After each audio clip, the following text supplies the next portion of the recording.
first question would be like, were you surprised when Putin went for the yeah, very surprised when Putin actually invaded Ukraine, and not only me, but all of my academic colleagues across the world didn't think that Putin would go so far as to actually invade Ukraine, or at the very most that he would just go into eastern Ukraine and try and take back the separatist regions of Donetsk and Luhansk. But to actually invade really took everybody by surprise. I think it also took some of his own top colleagues by surprise as well. And it would appear that I think maybe even some of the top members of the political establishment were not prepared for this. I've heard some stories that some people want to resign, but they can't resign. They're not allowed to resign. They protest even amongst the top leadership. So, but I think that Putin had a lot of genuine grievances,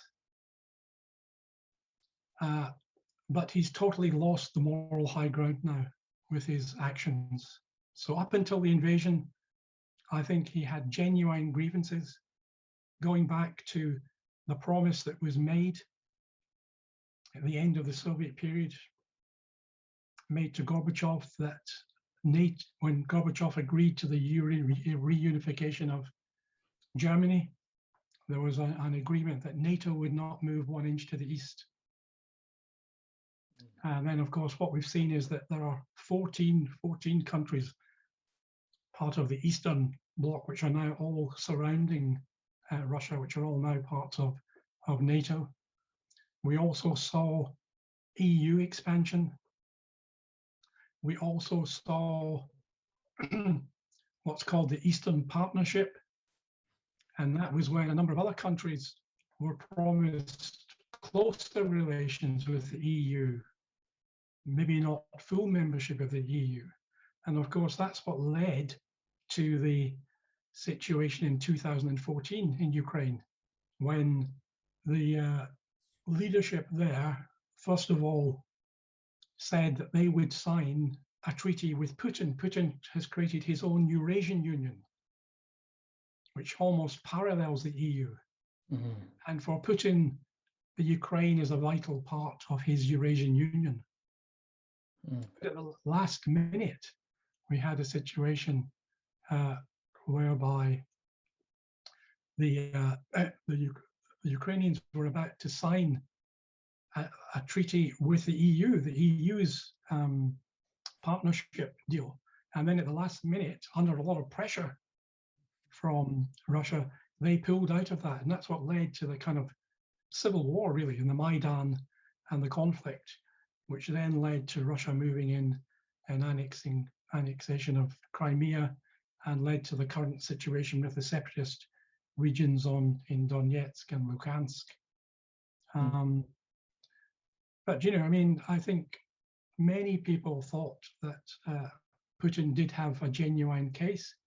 In 2007, at the Munich Security Conference, Putin more or less said, we've had enough of this expansion. And this was because Georgia and Ukraine at that time looked as if they were being offered NATO membership. And then I think it was a disastrous policy. What actually happened was that NATO then said, oh no, we're not actually giving Georgia and Ukraine membership of NATO now, but we're leaving this open for the future. And that was, an absolutely foolish policy of NATO, because that then left Ukraine not being a member of NATO, but looking as if it may be at some time in the future. And of course, that led then to the war with Georgia. That was an important factor, which then led to Putin going into Georgia. So I think that, most people really didn't think that he would actually invade, and that he was just using it as pressure to try and pressurize the Ukraine to agree Mm, to renounce any plans to join NATO. mm, mm. I mean, I'll just bring one thing, because I mean, you have been studying Putin for a long time. Mm. So, I mean, most of the scholars like you know, did not expect that he would do this kind of thing. Um, can you, like, I mean, give us more insight? What's going on inside his brain? I mean, apart from those anger, those, you know, like frustration, and the things he was Yeah. trying to say to the West and the NATO. But at the same time, you know, the state behaves in a rational way, in a self-interested way. But this is not self-interesting either. I mean, it's like something different. Yeah, well, I don't think, there's a lot of stories about he's gone mad, he's, he's irrational. I don't think that's the case. Mm, What I think is the case is that he obviously was not being given the right kind of information. He clearly thought that this would be a very quick, move into Ukraine, that many Ukrainians would welcome this, the government would fall very quickly, there wouldn't be this massive resistance from the Ukrainian people, the Ukrainian army. He also thought that the West was weak. mm, After coming out of Afghanistan, after the whole Trump, era, Biden, aging leader in the White House, he thought this would be the opportunity to take this course of action. But what I think is probably the case is that, either there is something very badly wrong with Russian intelligence mm, that didn't know that such a thing could happen, or Putin has just been given information that people think he wants to hear. And I think this is the danger of what could be called personalized dictators. mm, So I think, I think over the last 10 years, Russia has turned into what could be called a personalized dictatorship. mm, mm, Previously, it might have been called a single party authoritarian regime. mm, mm, But more and more power, Putin personally has been taking on more and more power. There's almost like a cult of Putin. One of the top Kremlin officials said that, Putin is Russia. Without Putin, there is no Russia. mm, And a classic feature of personalized rulers is that they begin to lose touch with reality because everybody around them just wants to tell them what they want to hear. mm, mm, mm, And, this might be one reason why this now looks such a disastrous policy. It's quite clearly, it's totally backfired. mm, He now has a much more united NATO. He now has the situation whereby even Finland and Sweden might be asking to join NATO. He has virtually been ostracized by all of the major international sort of organizations across the world. He's now got massive sanctions which are being imposed upon his regime. So this is certainly not what he thought was going to happen. So it is quite difficult, quite frankly, to understand because, personalized regimes, by their very nature, all of the key decisions are made behind closed doors.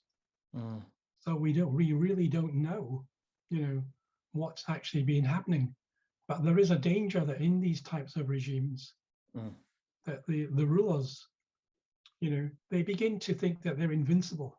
mm. And personalized rulers are the rulers that most often take their countries to war. Mm. Mm. And they're most of all authoritarian leaders. And they're also the type of authoritarian leader that's very often overthrown, actually, and leave office in a violent way. And they tend to become more ruthless as they want to hold on to power. I mean, I'll just add one thing, because I mean, I teach Middle East politics, and one of my subject area is Iraq, and like the rise of Saddam Hussein over the years, and then how he became this kind of personalized dictator. Yeah. And then, you know, he was living in his like own kind of bubble with a very small number of people. And then he was going for war after war. And then every time he goes to a war, he was briefing his people that, you know, this will be the mother of all battles. And then the war finished in 3 days. You know, and when he was like invading Iran, he briefed his army generals that we'll be in Tehran, which is the capital city of Iran, in 72 hours. The war finished after 8 years. He was nowhere near the capital city. And with the Iraq thing, so like, I mean, he could have, you know, did some kind of diplomacy to stop this invasion. And obviously he did not do that. And if you remember, like when the American forces found him in a cave, and you know what the first thing he said? He said that I want to negotiate. Really? So what to negotiate? He has got no idea what's going on around him. And then I think what you are saying is the classic case of this like personalized, you know, dictator. I think another factor was COVID. And over the last few years, there are periods when Putin seems to disappear from the scene. You know, for a few weeks, he's not seen. So there is some idea that he might have some kind of illness. And that, you know, his immunity, he's got suppressed immunity. Therefore, it looked like he was paranoid about getting COVID. And this explains why he was sitting on these very long tables, you know, with, and when anybody wanted to come and see him, they had to quarantine, you know, sometimes for 2 weeks before they could come to see him. So I think that this is another factor. I'm sure he also quite liked the power factor as well as having them on a long table.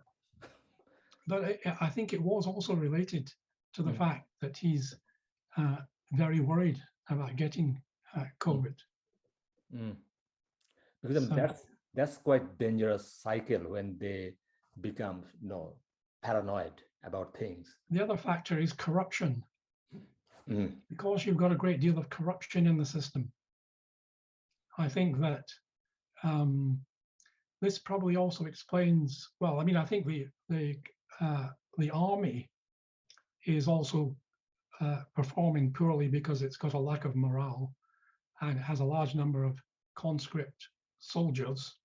But also, it may very well be the case that because of this ingrained corruption, you know, within the system, you know, they may imagine that they have all sorts of weapon systems and all kinds of things which simply don't work properly because parts have been stolen, because, you know, all sorts of things have been done in this organization. So there's, you know, there's all sorts of negative features which come from deeply ingrained corruption where people are enriching themselves, stealing the assets of the state. And this even will penetrate down into the armed forces. I mean, can I just like add one thing? Because I was reading some documents about, you know, so like this like rise of oligarchs in like Russia's, you know, this polity. I found that some of the statistics are quite, you know, frightening. It said that like 150 oligarchs controlled 35% of the Russia's GDP. That's a huge number. Oh yeah, no, it's got the highest concentration of wealth in the world. And, you know, of course, you know, Putin made sure that he controls the oligarchs. Under Yeltsin, the oligarchs rose up. Yeltsin was desperate for re-election in 1996. He needed the oligarchs to bankroll his government, and he allowed a choice, number of people to buy up all of these giant oil and gas companies for very little money. They paid, millions, and then, a year later they were worth billions.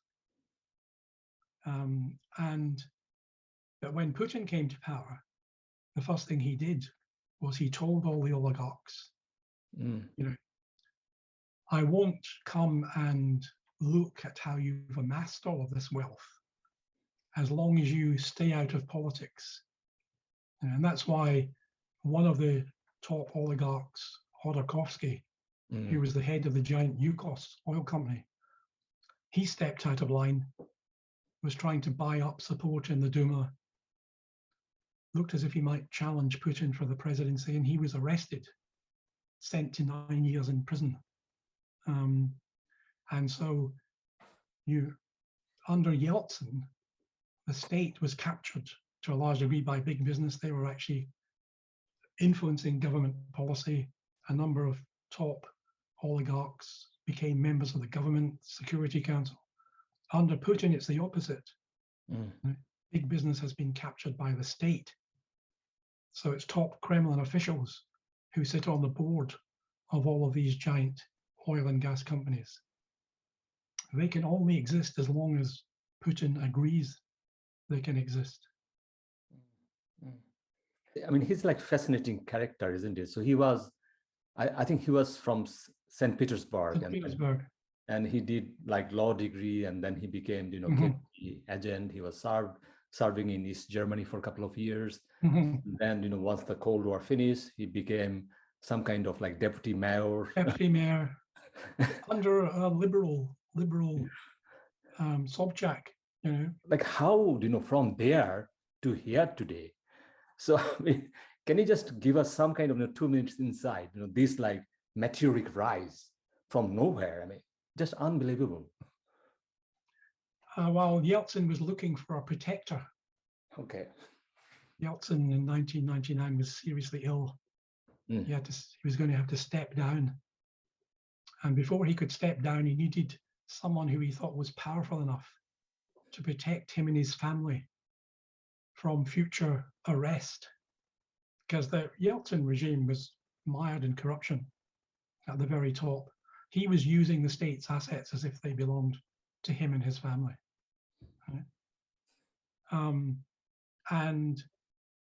So Putin, as you say, Putin had a background in the KGB.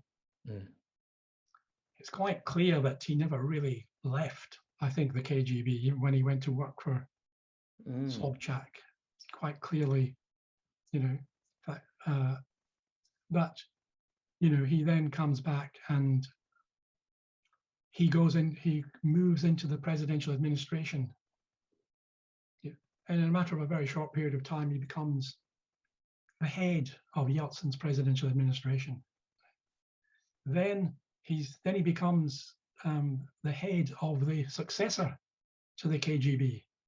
Oh my God. Which is called the FSB. And then Yeltsin is now looking for a protector, as I say. So he makes him prime minister. And when a president resigns, the prime minister becomes the acting president. So Yeltsin is maneuvering Putin into power.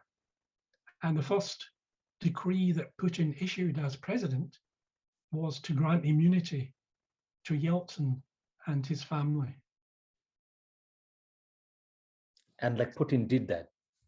Yes. Yep, that was the first decree that was enacted by Putin. But, I think also we shouldn't forget that Putin has genuine support. Yeah.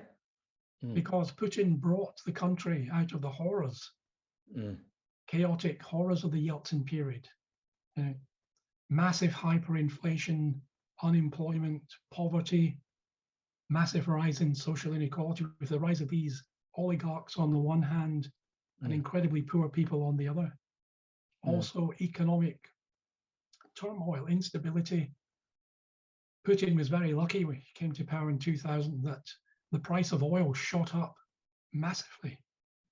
And for 8 years, he was able to have between 6 and 7% growth every year for 8 years, right up until the world economic crisis, 2008.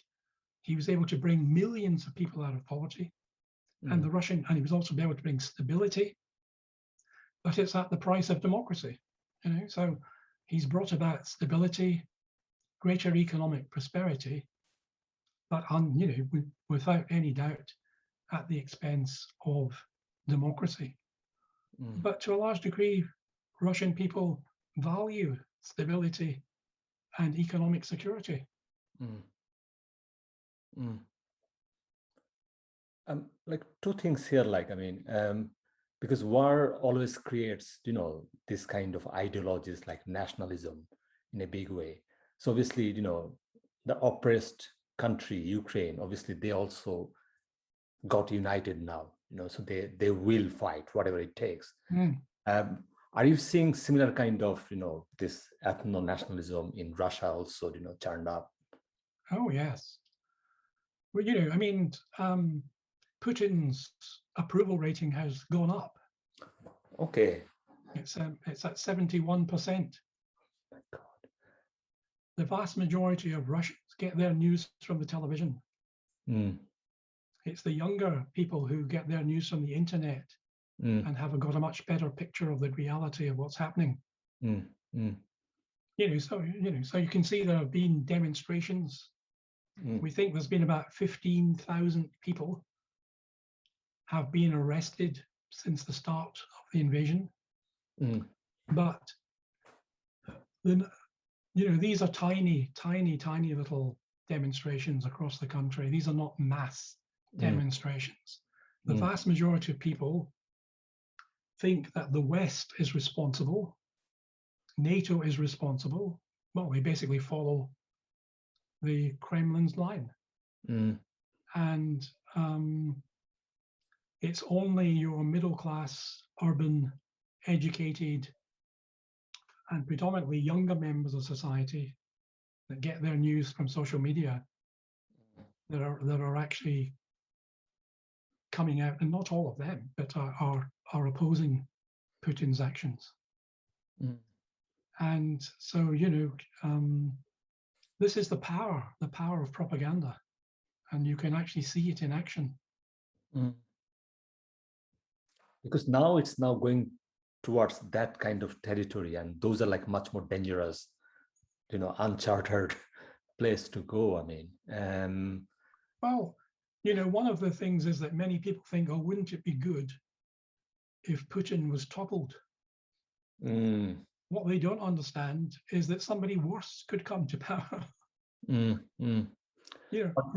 Really up until the events in Ukraine, sort of 2014, you could say, Putin was extremely pragmatic, not an ideologue, pragmatic politician. There are many more hawks, many more extreme Russian nationalists who are much more hawkish than him. So the idea that if Putin was replaced, he would be replaced by somebody more liberal is just crazy. He'll be replaced by somebody probably more nationalist, more anti-Western, more anti-NATO. But at the same time, Cameron, like one thing is for sure, because like Russia is not like America. Okay, so if you look at its, like, I think GDP is like 1.3 trillion, which is basically close to like Italy, when like America's GDP is like 20 trillion, like 20 times bigger than that. So like it looks like Putin was or has been trying to behave like an empire without those kind of resources. What do you think? How long can he sustain with that kind of resources? Well, of course, look what is happening. The price of oil is going through the roof. The price of gas is going through the roof. Billions of dollars are flowing into the Russian coffers. Now, the stock market has crashed and the value of the ruble has halved. Mm. You know, but unless the West, stops buying, gas, that's where the vast amounts of. They also had a huge reserve fund, billions too, something like $287 billion reserve fund sitting there, because of course the price of oil and gas can go up and down. So they're very, very smart. They do actually save considerable amounts to sort of. So when these things go down, they've got funds. So but I think that he thought this was going to be very quick, very fast. The West probably wouldn't do very much. Didn't do very much in 2014 over the annexation of Crimea. The West was weak. And yes, there would be sanctions, but they wouldn't be anywhere near as great as the sanctions that have now been imposed.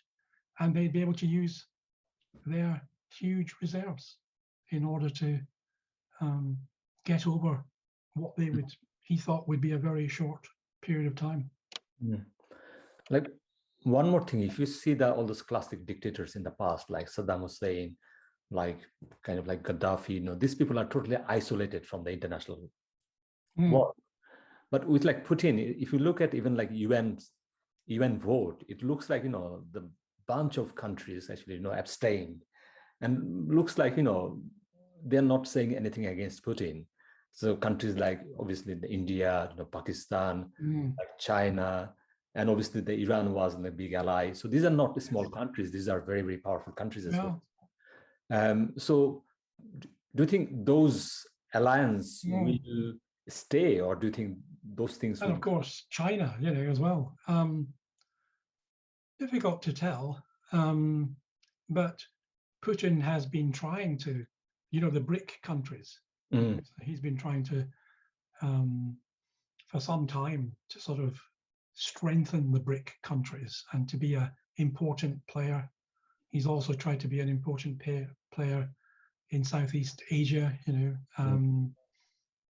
There's also been a pivot towards China, but Putin is also wary of China, because Putin would be subordinate to China.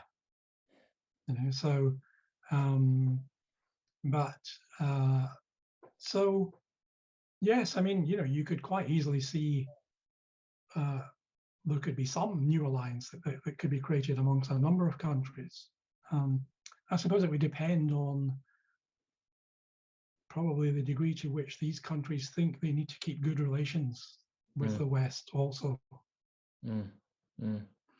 Like, I mean, one really important thing is, like, I was reading news yesterday, last night. Germany said that, this like gas supply, they will, if the worst scenario is they will end it at the end of 2022. Yeah. That's a long time, isn't it? So like in a war, I mean, how is that going to impact on this war? Yeah. So like, I mean, do you think that's really important, that oil market? If it is totally cut off, then that can put like serious impact on yeah, that's easily the most important thing. So then why Europe is not doing it? Because if they really want to well, because we rely on it. We're complaining because we might have, we've already got higher gas prices, and we're complaining, but it'll be much worse. We only rely a tiny percentage, but the EU has a much greater reliance. And Putin knows this. I mean, this is another part of his calculations. He knows that. But of course, he also relies on the money that's paid for that gas. Yeah. So it's. But no, but in fact, I mean, I think the fact that Germany agreed to end Nord Stream 2, that is, he certainly wouldn't have imagined that would happen. So, he's badly miscalculated a whole number of things which have happened. So the only hope is that this might actually make him do something other than just pulverize all of these Ukrainian cities like he did in Syria, or that he did in the war in Grozny with the war in Chechnya, that he might actually agree to some kind of compromise. But the Ukraine will have to also, it will have to give up its aims to be part of NATO. But do you think if Ukraine now says, for example, like a hypothetical question, if Ukraine says that, you know what, we'll never be part of NATO, do you think that will end this war? Or do you think Putin will still? Well, I think it would be a positive step to then getting a ceasefire and further negotiations. Because obviously Putin has said that he also wants recognition, independence, for Crimea, for well, independence for Donetsk and Luhansk, and recognition of Crimea as being part of Russia. That's also part of his demands. He wants demilitarization of Ukraine. But I think, unfortunately, Ukraine it will have to say that it's going to be neutral, and it's going to give up its ambitions to be part of NATO. Because like one of the things like everyone is saying, especially from the political side, because Ukraine is a sovereign state, so Ukraine should decide whatever they want, why, they'll listen to it. But, we are also politics and international relations expert, and we know how states, behave. And also like, the state's main aim is to like secure their country. So like by having that position, you are not actually securing your country. So, but I think that this calls for a new security architecture, in Europe. I mean, Putin and Medvedev, when Medvedev took over the presidency, put forward plans for a new security architecture, which would mean that there would be no NATO. There would be a new architecture that would include Russia. And it was just completely rebuffed by the West. You said, no, we're having nothing to do with this. But, clearly the problem is that Ukraine would want some kind of security, some idea that it could be secure in its neutrality. That's the problem. So that's the bit that I find difficult, how they're going to work that out. But unfortunately, unless they want to see a number of these cities just being destroyed, thousands of civilians killed, I really fear that they've got to renounce their plans for NATO membership. I was reading this article. It's like fascinating article. So what he was saying, if you compare historical event, like 1820s, when like Greece was rising up against Ottoman Empire. So during that time, the big countries like France, UK, Russia were saying, don't do it, don't go against the empire. But Greece thought that there's nothing to lose here. We are dying anyway, and they went for it. But that took them 10 years. They got it at the end. At the end, those countries who stayed against that position, they supported them, but they supported them after 6-7 years. So, but the initial, all that, destruction came on them. So there's this huge price to take, So like, I mean, whether Ukraine is ready to take that position, that, this will be a long, serious, road ahead of them. And it will not finish like in 3 months. There's no guarantee. There's no expiry date for this kind of war. Yeah, no, I think, it's not a very good situation for them there, but I think the West, I think, has to actually start putting pressure on Ukraine to actually go for a deal, rather than promising them more and more arms in a war which they can't win.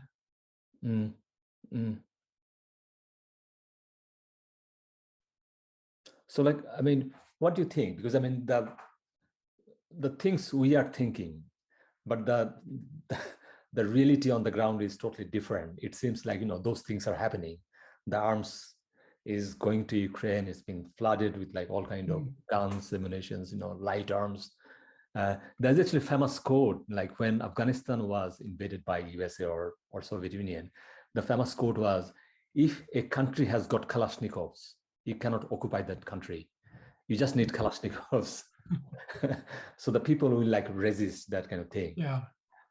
But at the same time, Putin will do serious damage, structural damage to the whole country. Oh, yeah. And so that's like more, you know, and it's also, you know, it's like close to your, you know, place. I mean, you will watch it, whether Europe will, you know, Yeah. can accept that position. There'll be serious outcry, you know, so every day things are happening. But I mean, it looks like, I mean, if we compare, do you think if you compare Putin's behavior in Ukraine and like places like in like Chechnya or like Grozny, he was much more brutal there. With Ukraine, he's like much more cautious. Yes. Yeah, no, I mean, he doesn't, he doesn't want to, particularly Kiev, I mean, that's madness, because that's almost the sort of birthplace of Russia, so that'd be, after telling everybody that, Ukraine is not a nation and Ukrainians and Russians are one people, then he goes in and destroys the sort of birthplace of Rus, historical. So, it's quite clear that, and also he realizes that the more Russians who are killed, Russian soldiers that are killed, and the two top generals have been killed. Yep. So I think that he also has some reasons to try and come out of this with some sort of, but he has to be given something. One interesting question is, I saw like historical, all those dictators, they're quite keen to do purge. In like Putin's case, did you see any kind of, that kind of political purge, opposition, just like, taking them out, just like kill all of them, or like, taking main, army kind of generals? I think Putin is more smart. Do you think? Yes. I mean, all of these top people are his trusted friends, comrades, people that he worked with in the KGB, people that he worked with in Leningrad, people that he's known for the last, 30 years. These are all the people who command the sort of security forces. He's very clever. He knows that he needs to have control over the security forces. So that's interesting, because I mean, that's the like historical loyalty among these people. And yeah, I mean, I think that that's obviously his most important thing. He needs to make sure that he's secure. So, but as I say, having said that, we don't know what goes on behind these closed doors. If I ask you that question, this like important question, I mean, how this will end, do you think? Well, I think hopefully it will end with a negotiations, and with Ukraine agreeing to be neutral and probably having to give up Donetsk and Luhansk and the Crimea. I think that's the best of the bad choices. Because I think Putin will not say that, I'm sorry, I made a mistake. So, sorry, I'm going back home now. He's not going back. He's not going back. He's not going back. Let's just hope he's not going forward anymore. But, so I'm just really hoping, you know, they're having some negotiations right now. There's been hints that they're going a bit better, and that Ukraine is obviously willing to concede. At least what that will do that this kind of some kind of ceasefire, and then, you know, talk. Then let's see. Also, like, that's a tactical decision as well. Sometimes, you know, in a war situation, you like retreat. You are retreating, but, you know, the future is still open. Putin will not be here for, you know, another 20 years. So, you know, things will change. And then, you know, I think my idea is, you know, empower Ukraine with other things, you know, with resources, you know. So like West was quite keen to take Ukraine, you know, inside NATO or EU, but over the years, they did not help Ukraine to, you know, like become prosperous or, you know, I mean, it's like Ukraine has been suffering in terms of economy. Oh yeah, and particularly the east, you know, where the Russians are. They've been, that's the poor, you know, those areas which are the separatist areas. They are the kind of industrial areas, but they're also been, the citizens have had a much poorer standard of living than in the West. So the final question is that the students will come in future to study like this kind of area, like Russian politics. I mean, what kind of advice will you give them? What kind of mindset they need to study this kind of subject area? Oh, I don't know. I think it's not all that different from other areas, is it? They, you know, they just need to be interested in, you know, I mean, a lot of the interest is in power. How do you define power? Who has power? How is power distributed in society? You know, what is the role of institutions?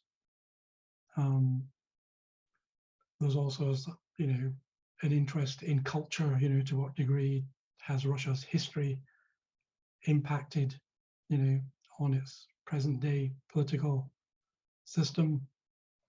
So I think people who, you know, want to question and go deeper into, so it's not just current affairs, it's going deeper into looking at the sources, you know, of power in the country. So thank you, Cameron. Just like one more thing. I mean, so I was doing another interview with your PhD student, Iona, and then she got very emotional when she was talking about you. You know, how good you were, you know, what a great mentor you have been with her, but also in my own, you know, own career, the amount of things you did to me, you know. So I mean, it's just, I mean, I cannot, you know, express those emotions, but you have been a good person, Cameron, for the society, for people like, you know, us younger generations, you know, became, you know, part of this academia. So you are like the beacon of hope, goodwill, and the positive things, you know. So hope, because you are retiring this year. So, you know, I just wish, you know, all the good luck for you. But also, I think I would love to do this kind of sessions in future as well, because, you know, you are such a great scholar on like Russian politics. So we need more your thought on these things, you know, more kind of understanding, more kind of, you know, sanity, rather than just like outburst.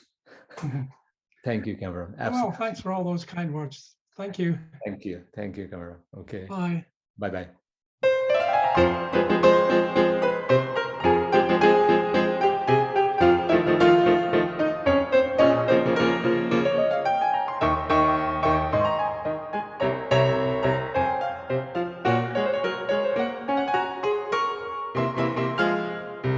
Votre toast, je peux vous le rendre, Seigneur, car avec les soldats